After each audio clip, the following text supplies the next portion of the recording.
বন্ধুরা, আপনারা কি আপনাদের টিচারের সাথে কখনো গল্প করেছেন? ময়লা ঝুড়ির পাশে গিয়ে বসো। কেমন আছো ময়লা ঝুড়ি? মন খারাপ করে কেন বসে আছো?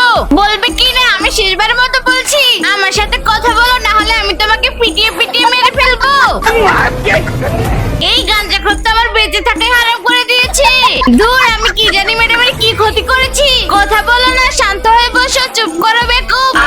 আমি যা যা লিখছি সবাই মন দিয়ে পড়ো। কি ফালতু লেকচার, আমার ঘুম আসছে। এখন যে কোনো বাচ্চা 3 নম্বর প্রশ্নটাকে মুছে দাও। তখন রিজু ঘুমের মাতালে সব প্রশ্ন মুছে দেয়।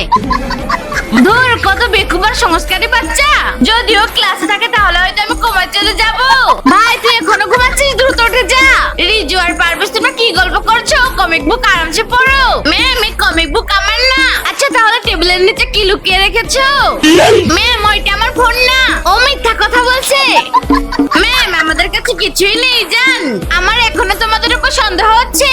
ওরে বাপরে, ইঁদুর! তোমরা ক্লাসে ইঁদুর পালতে নিয়ে এসেছো? ম্যাম, এটা একটা পোষা ইঁদুর, লোকদের মতো হিংস্র জানোয়ার না। তুমি তোমার মাম্মি পাপাকে নিয়ে আসবে। আরে, ইঁদুর কোথায় গেল? আমার ইঁদুর কোথায় গেল? মনে হয় টেবিলের নিচে আছে। রিজু, এই দেখো তোমার ইঁদুর, তুমি ওকে দ্রুত ধরে নাও। আরে আমার বাচ্চা কোথায় যাচ্ছে? সাদরের সাথে বের হয়ে আয়। নিচে লুকিয়ে আছে, ভালো করে দেখো। বেকুবরা চিল্লিও না, শান্ত হয়ে যাও। সবাই নিজের সিটে গিয়ে বসো শান্তিতে।